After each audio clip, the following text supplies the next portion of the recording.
Hey, do you want to know how to make your own cheap seed starting mix? If so, I'm going to show you how to do that here today. I have used this seed starting mix for about 3 years, and I'm going to show you how easy it is to make. There are three ingredients that you're going to need, and it's going to be great for your seed starting journey if you're new to doing this. So the first thing you're going to need peat moss, and this bag a couple years ago cost me about $12, $12 to $13. It may be a little bit more than that now because everything's going up, but it's still relatively inexpensive, and you get a lot of it.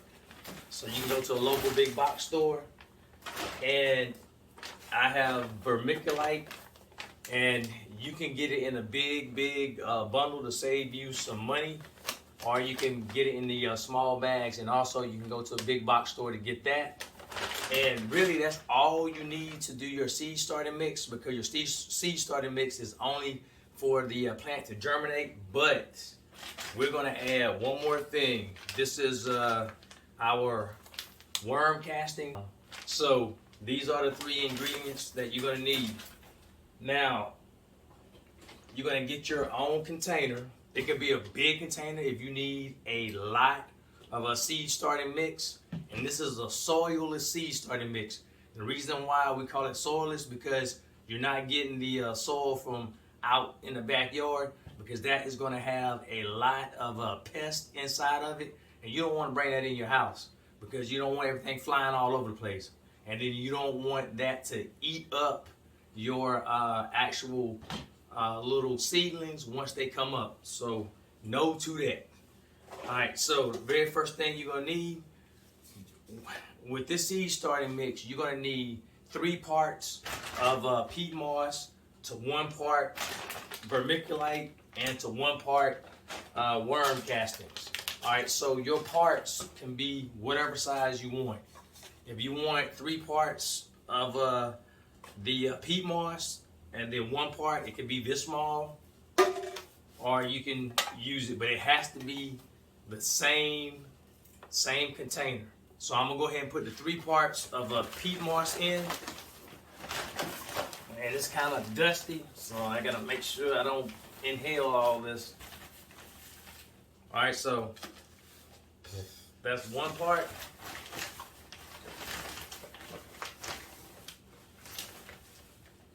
All right, that's 2 peat moss, 2 parts peat moss. I gotta get 1 more because I said it's 3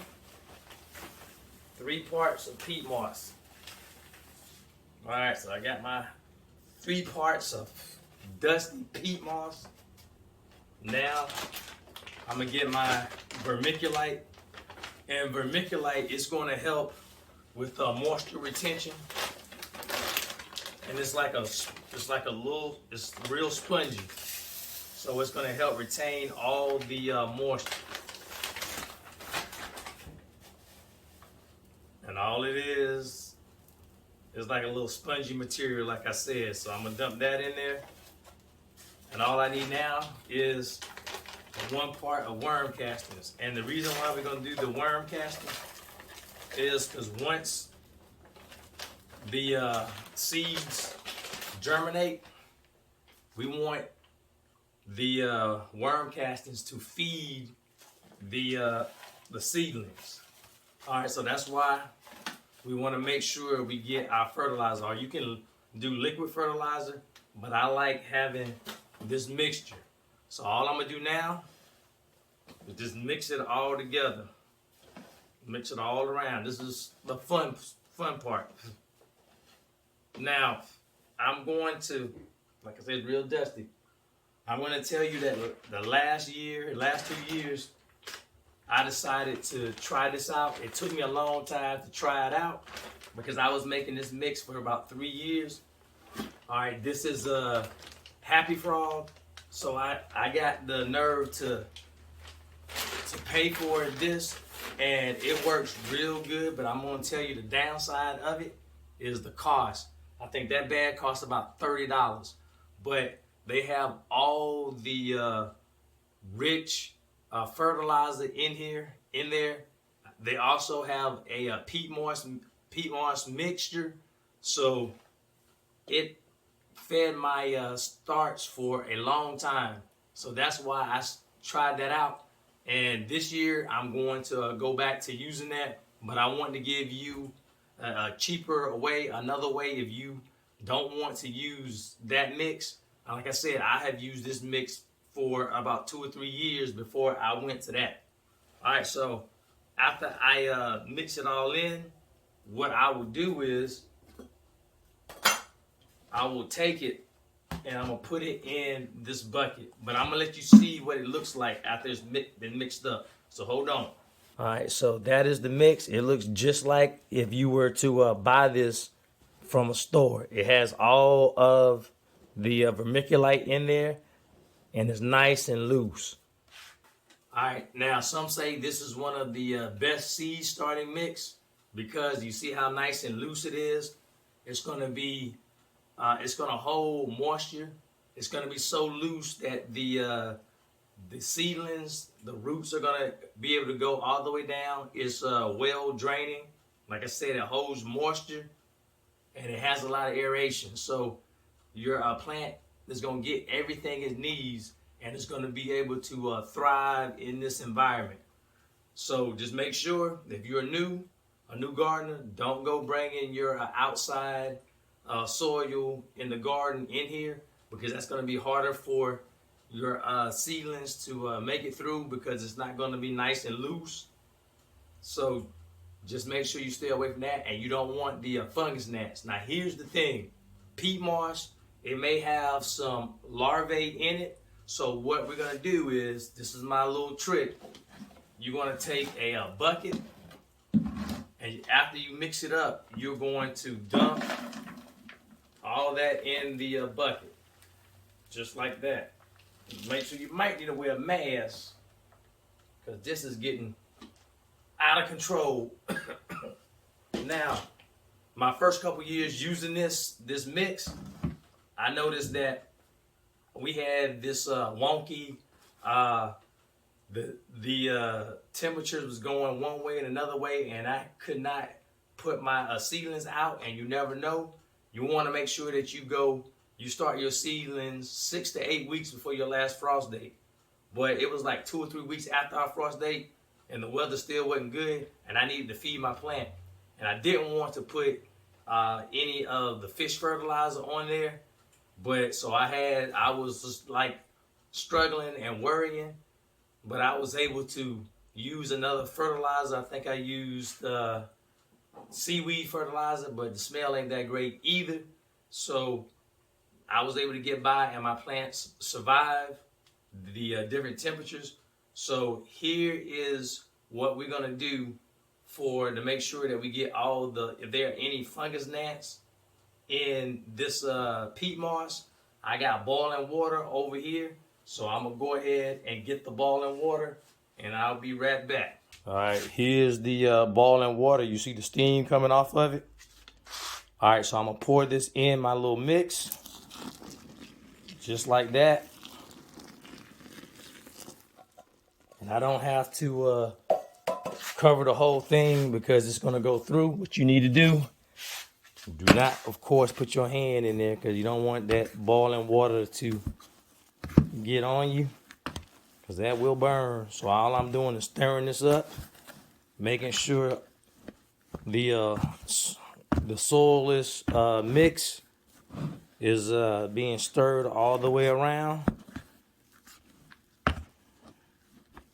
just like that. And I'm gonna show you the next little trick to hold all that steam and all that, the high temperature in there. And put that down. All right, let me show you my trick. All right, so I just poured the boiling water in. I'm gonna take my Reynolds wrap, get me some of it out.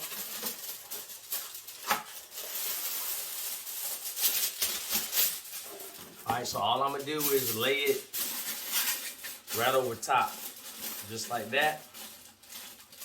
Try to block the steam and all the heat inside of it, and it's going to cook up the larvae.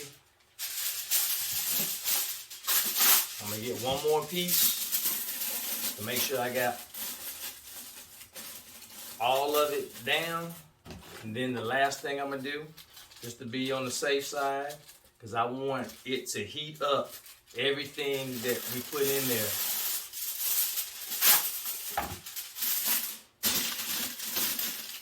Put that over the top.